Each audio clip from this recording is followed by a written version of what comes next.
ഇപ്പൊ ശരിക്കും ഈ മീഡിയ ഫീൽഡിൽ കുറെ വർഷങ്ങളായി പ്രവർത്തിക്കാൻ തുടങ്ങി. സിനിമ ചെയ്യാൻ വൈകിയത് എന്തുകൊണ്ടാണ്? എനിക്ക് ചാനൽ മേഖലയിലായിരുന്നു. ചാനൽ മേഖലയിലെ സീരിയൽസ് അതേപോലെ ചാനൽ പ്രോഗ്രാംസുകളായിരുന്നു കൂടുതലും വന്നത്. പക്ഷെ ഞാന് എന്റെ മനസ്സിൽ അന്ന് ഈ ആദ്യത്തെ സിനിമ ചെയ്തിട്ട് എന്റെ സ്വദേശം എന്ന് പറഞ്ഞാൽ ഞാൻ കൊല്ലത്ത് ഒരു ഗ്രാമമാണ് പട്ടത്താനം എന്ന് പറയുന്നത്. ആ ഗ്രാമത്തിലുള്ള കലാകാരന്മാരാണ് നമ്മുടെ മുകേഷ് ഏട്ടൻ, തൊട്ടപ്പുറത്ത് സായികുമാർ ഏട്ടൻ, തൊട്ടപ്പുറത്ത് ബാലേന്ദ്ര മേനോൻ. അവരൊക്കെ അവിടെ നിന്ന് പോയെന്നുള്ളത് അവരെ കുടുംബം അടുത്തടുത്ത ഒരു റോഡിനപ്പുറത്തായിട്ടാണ് സുരേഷ് ഗോപി. അങ്ങനെ അവരൊക്കെ ഫാത്തിമ കോളേജിൽ ഫാത്തിമ കോളേജിൽ. അപ്പൊ ആ ഒരു ബെൽറ്റ് ആണ് അവിടെ എന്ന് പറയുന്നത്. അപ്പൊ അവിടെ ഓൾറെഡി നമ്മള് അവിടെ ഈ കലയും പരിപാടിയൊക്കെ ഞാൻ ഈ കുട്ടിക്കാലത്ത് ഈ സിനിമ ചെയ്യുന്നതിന് തൊട്ട് മുമ്പ് തന്നെ ബാലതാരമായിട്ട് ചെയ്തു. പലർക്കും അറിയില്ല ബാലതാരമായിട്ട് സ്വാമി ശ്രീകാന്ത് പറയും. ഇപ്പോഴും അതിന്റെ യൂട്യൂബിലൊക്കെ അതിന്റെ ലിങ്കും കാര്യങ്ങളൊക്കെ ഉണ്ട്. അപ്പൊ അത് ചെയ്യുന്നതിന് മുമ്പ് ഞാനൊരു കോൺവെന്റ് സ്കൂളിൽ കൊല്ലത്തൊരു സിസ്റ്റേഴ്സിന്റെ ഒക്കെ സ്കൂളിലാണ് പഠിക്കുന്നത്. അപ്പൊ ആ പോകുന്നതിന് മുമ്പായിട്ട് അവിടുത്തെ തന്നെ ഒരു കോളേജിന്റെ പരസ്യത്തില് അഭിനയിച്ചതിന്റെ ഒരു അന്നത്തെ പരസ്യം എന്ന് പറഞ്ഞാൽ വിഷ്വൽ അല്ല ഞാൻ പറഞ്ഞത്, സ്റ്റിൽസ് ആണ്. അപ്പൊ അതിങ്ങനെ നമ്മുടെ ഈ വക്കീലായിട്ട് അങ്ങനെയൊക്കെയുള്ള സ്റ്റിൽസ് വെച്ചിട്ട് ഇങ്ങനെ മതില് ഓൾപോസ്റ്റ് പോലെ നമ്മുടെ ഒരു ഷീറ്റ് ഒട്ടിച്ചിട്ട് താഴെ കൊയിലോൺ കോളേജ് അതാണ് അന്നത്തെ ഇത്.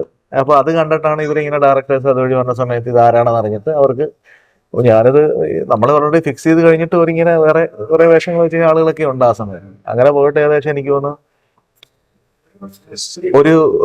ഞാനൊരു ക്രിസ്ത്യൻ സമുദായത്തിലുള്ളതുണ്ട്, ഇതൊന്നും പറയുമല്ല, ഞാൻ പറഞ്ഞതേ ഉള്ളു. കാരണം അവർക്കപ്പം ഒരാളെ കൊണ്ടുവരുമ്പോൾ ശിവഗിരി മഠത്തിൽ ഞാൻ പോയി ഏകദേശം ഈ കുറെ കാലം മരണപ്പെട്ടു പോയ ശാശ്വതാനന്ദ സ്വാമിയുടെ ശിക്ഷണത്തില് ഈ സിനിമയെ കുറിച്ചുമൊക്കെ മറ്റ് ബെന്നറ്റിലോട്ട് വഴി മാറിപ്പോകുന്നല്ല പറഞ്ഞത്, ജസ്റ്റ് പറഞ്ഞു പോവുക. ശിക്ഷണത്തിൽ കുറച്ച് നാൾ പഠിച്ചിട്ടാണ് അവിടെ നിന്നാണ് ചെമ്പഴതിയുടെ ഉള്ളില് ശ്രീനാരായണ ഗുരു ഇരിക്കുന്ന അവിടെ ഈറനൊക്കെ ഈ കുളിച്ച് അങ്ങനെയൊക്കെ ആയിട്ട് വന്നിട്ട് ആ ഒരു കാലഘട്ടത്തിൽ വന്നിരുന്നിട്ടാണ് സിനിമ ഷൂട്ടിങ് ആദ്യം തുടങ്ങുന്നത്. 6 വയസ്സോ 7 വയസ്സോ 2ാം ക്ലാസ്സിൽ പഠിക്കുമ്പോൾ അത്രേ വരുന്നുള്ളൂ വയസ്സ്, 6 വയസ്സ് 7 വയസ്സിനകത്തേ വരുന്നുള്ളൂ. അപ്പൊ അങ്ങനെ ഒരു ഭാഗ്യം എന്ന് പറയുന്നത് അതിലേക്ക് പഠിച്ചു. അങ്ങനെ ഈ എന്താ പറഞ്ഞത് മറ്റേ വ്രതം എടുത്തു, ഇങ്ങനെയുള്ള കാര്യങ്ങൾ ചെയ്തതിലേക്ക് പുള്ളി ആ ഒരു ഗുരുദേവൻ എന്ന് പറയുന്നത് ആത്മീയമായിരുന്നു. അതിനുശേഷം ആ സിനിമ ഷൂട്ട് കഴിഞ്ഞിട്ട് തിരിച്ചു വന്ന സമയത്ത് അന്നത്തെ കൊല്ലം എസ് എൻ കോളേജില് അന്നത്തെ ഈ ചതയദിനാഘോഷമായിട്ട് ബന്ധപ്പെട്ട് ആദരിക്കുകയൊക്കെ ചെയ്തു. അപ്പൊ അത് കഴിഞ്ഞപ്പോഴാണ് മുകേഷിന്റെ ഫാദർ വിളിക്കുന്നത്, അവനെ നീങ്ങി വരാൻ പറയുന്നത്. അവൻ വിളിച്ചിട്ട് അപ്പൊ അമ്മയൊക്കെ അടുത്തുണ്ട്. അപ്പൊ പറയും അവനെ നീ വിടണം, പക്ഷെ പഠിപ്പിക്കണം കേട്ടോ. മാധവൻ സാറ് അവനെ പഠിപ്പിക്കണം കേട്ടോ, മാത്രം പറ്റത്തില്ല, അവനത് പഠിപ്പിച്ചതാക്കിയിട്ട് വിടണം എന്നൊക്കെ പറഞ്ഞിട്ട് അവര് വിളിപ്പിക്കുകയൊക്കെ ചെയ്തായിരുന്നു.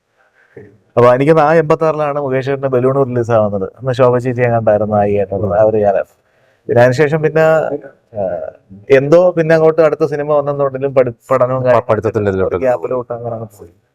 പഠനമൊക്കെ കഴിഞ്ഞതിന് ശേഷം നമ്മളത് മനസ്സിൽ കിടക്കുകയല്ലേ. അങ്ങനെ അതിനുശേഷം വീണ്ടും അതിലേക്ക് തന്നെ നീങ്ങി അസിസ്റ്റന്റായിട്ടും അങ്ങനെയൊക്കെ പോയിട്ടാണ് ബെന്നറ്റിലേക്ക് എത്തുന്നത്. അന്ന് ഈ ചാനലുമായി ബന്ധപ്പെട്ട് പ്രവർത്തിക്കുന്ന കാലഘട്ടത്തിൽ ഒരുപാട് ഈ നടന്മാരെയൊക്കെ ആയിട്ടുള്ളൊരു വർക്ക് ചെയ്യാൻ പറ്റിയിട്ടുണ്ടാവും. മറ്റേ പോത്തൻ വാവ സിനിമയുടെ ഒക്കെ അന്ന് സെറമണി നമ്മളന്ന് ചെയ്ത ആസ്കോ കൈരളിക്ക് വേണ്ടിയിട്ട് അത് ഒരു സെറമണി ചെയ്തതാ. കൈരളിക്ക് വേണ്ടിയല്ല അല്ലാതെ ഒരു സെറമണി ചെയ്തതാ. കാരണം എന്ന് പറഞ്ഞാൽ ഇവിടെ റിലീസ് ചെയ്യുന്ന സമയത്ത് അവിടെ സെറമണി, നമുക്ക് അവിടുന്ന് എയർപോർട്ടിൽ നിന്ന് വരുന്നു, വണ്ടിയിൽ കയറുന്ന ആദ്യമായിട്ടാണ് നമുക്കിനൊക്കെ കാണുന്നത്. കാണുന്ന ഒരു കാലഘട്ടം ആദ്യമായിട്ടാണ്. അത് കഴിഞ്ഞതിന് ശേഷം പുള്ളിക്ക് അതിന്റെ CD എന്റെ എഡിറ്ററും ഒക്കെ ആയിട്ട് ഞങ്ങൾ അതിന്റെ അന്ന് CD ആണ് കൊണ്ട് കൊടുക്കുന്നത്. അന്ന് ആ കാലഘട്ടം കൊണ്ട് കൊടുത്ത് പുള്ളി ആദ്യം വഴക്ക് പറയുകയൊക്കെ ചെയ്തു. അത് ശരി. എന്തിനായിരുന്നു? ഇതല്ല മാറ്റി ചെയ്തുകൊണ്ട് പാടാന്ന് അവനോട് പറഞ്ഞു. നമ്മള് പേടിച്ചിരിക്കുക ഈ സമയത്തൊക്കെ അങ്ങനൊക്കെ ചെയ്യുന്ന ഇവിടുത്തെ പുള്ളിയെ മനസ്സിലൊന്നും ഇല്ല, അറിയാമല്ലോ. കഴിഞ്ഞപ്പോ അതെല്ലാം ഓക്കെ. അങ്ങനെ ഒരു കാലഘട്ടം അന്നുണ്ടായിരുന്നു മീഡിയ സിറ്റിയിലൊക്കെ. പിന്നെ എം അമാനുള്ള സാറായിരുന്നു മറ്റേ പ്രവാസലോകത്തിന്റെ കോർഡിനേറ്റർ. പുള്ളിയുടെ കൂടെയാണ് നേരം എന്ന് പറഞ്ഞ പ്രോഗ്രാം, അത് കഴിഞ്ഞ് അറേബ്യൻ ലിറ്റിൽ സ്റ്റാർസ് എന്ന് പറഞ്ഞ പ്രോഗ്രാം, അങ്ങനെയുള്ള കുറെ പ്രോഗ്രാം ഒക്കെ ചെയ്ത് അങ്ങനെ പോയി കുറെ നാൾ അങ്ങനെ പോയിട്ടാണ്. പിന്നെയും അവിടെ വെച്ചും സിനിമയുണ്ടായിരുന്നു. അവിടെ ഷോർട്ട് ഫിലിമുകൾ ചെയ്യുന്നുണ്ട്. ദുബായ് എന്ന് പറയുന്നത്, ദുബൈയെ സംബന്ധിച്ചിടത്തോളം ഞാൻ ഷാർജയിലാണ് താമസിക്കുന്നത്, ദുബൈയിലാണെന്നുണ്ടെങ്കിൽ നമ്മുടെ ഒരു സ്ഥലമായിരുന്നു. കാരണം എന്ന് പറഞ്ഞു കഴിഞ്ഞാൽ നമുക്ക് എന്തും കലാപരമായിട്ട് എന്ത് കാര്യങ്ങളോടെ ചെയ്യാൻ പറ്റും. പിന്നെ അതുകൂടാതെ കൈരളി TV ക്രിസ്മസിന്റെ പ്രോഗ്രാംസുകൾ, അതേ കണക്ക് തന്നെ ഏഷ്യാനെറ്റ് ന്യൂസ് വരുന്ന സമയത്ത് ഏഷ്യാനെറ്റ് ന്യൂസിൽ അന്ന് എനിക്കൊന്ന് ജോയി അലിക്കാസിന്റെ ജോയിച്ചേട്ടന്റെ വൈഫായിരുന്നു മറ്റേ ജോലി, അവരൊക്കെയായിരുന്നു സ്പോൺസർ ചെയ്തുകൊണ്ടുള്ളത് പ്രോഗ്രാം ഒക്കെ ഞാനാണ് ചെയ്തത്. അങ്ങനെ കുറെ കാലം അവിടെ പോയി, പിന്നെ സിനിമയിലേക്ക് തിരിച്ചു. അവസാനം ബെന്നറ്റിലേക്ക് എത്തി, ലാൻഡ് ചെയ്തു. ആ ലൊക്കേഷൻ മാനേജറായിട്ട് വരെ ചില ഇതിനകത്തൊക്കെ വർക്ക് ചെയ്തിട്ടുണ്ട് ഞാൻ പോയിട്ട്. അപ്പൊ അത് നമ്മുടെ ഒരു ആഗ്രഹമല്ലേ, എങ്ങനെയും എത്തിപ്പെടുക, അങ്ങനെയൊക്കെയാണ്. അപ്പൊ ഈ ഒരു script സിനിമയുടെ ഭയങ്കരമായിട്ട് കോൺഫിഡൻസ്, ഈ ഒരു സ്ക്രിപ്റ്റിൽ ഞാൻ പറഞ്ഞ കുറച്ച് ഹെവി ആയിട്ടുള്ള സ്ക്രിപ്റ്റ് ആണല്ലോ. അപ്പൊ ഇത് തന്നെ ഒരു തെരഞ്ഞെടുത്തിട്ട് ഞാൻ എപ്പോഴെങ്കിലും ഇത് വേണ്ട എനിക്ക് ഒന്ന് മാറ്റി പിടിക്കാൻ തോന്നിയിട്ടുണ്ടായിരുന്നു. ഞാൻ ഒരു ത്രില്ലർ സിനിമ എന്നുള്ളത് എന്റെ മനസ്സിലെ ഒരു ആഗ്രഹം. കാരണം എപ്പോഴും ഒരു ക്യൂരിയോസിറ്റി ഉണ്ടാവുക. അപ്പൊ അത്തരത്തിലുള്ള പല സിനിമകളും നമ്മൾ കാണുമ്പോഴും ആഗ്രഹിക്കും, നമുക്കിത് ഇവരൊക്കെ ഇത് എങ്ങനെയാ, വലിയ സംവിധായകർ ചെയ്യുമ്പോഴത്തേക്ക് നമ്മൾ തിയേറ്ററിൽ നിന്നായിരിക്കും ഇവരൊക്കെ ഇത് എങ്ങനെയാണ് ചെയ്യുന്നത്, നമുക്കിത് ചെയ്യാൻ പറ്റുമോ എന്നൊക്കെയുള്ളൊരു മനസ്സിലൊക്കെ അകലാപ്പുണ്ട്. അങ്ങനെ ഇരുന്നപ്പോഴാണ് ഈ സ്ക്രിപ്റ്റ് കൊണ്ടുവന്നത്. ഇപ്പൊ നമ്മുടെ ഒരു ടീമായിരുന്നു മൊത്തത്തിൽ വർക്ക് ചെയ്തതേ. അപ്പൊ ഞാൻ മാത്രമെന്നുള്ളതല്ല, ഇപ്പൊ ഇതിന്റെ പുള്ളി മെന്റലിസ്റ്റ് ഷമീറ, പുള്ളിയുടെ ഒരു സ്റ്റോറി തന്നാലല്ലോ, നല്ലൊരു സ്റ്റോറി ത്രെഡ് തന്നു. ആ ത്രെഡ് വെച്ചിട്ട് ഇങ്ങനെ ഡെവലപ്പ് ചെയ്ത് അവരെല്ലാം കൂടെ കൂട്ടമായിട്ടിരുന്ന് തന്നെ നമ്മുടെ കൂട്ടായ്മയുടെ വർക്ക് ചെയ്തുകൊണ്ടാണ് ഇതിങ്ങനെ ഒരു വിജയത്തിൽ എത്താൻ പറ്റും.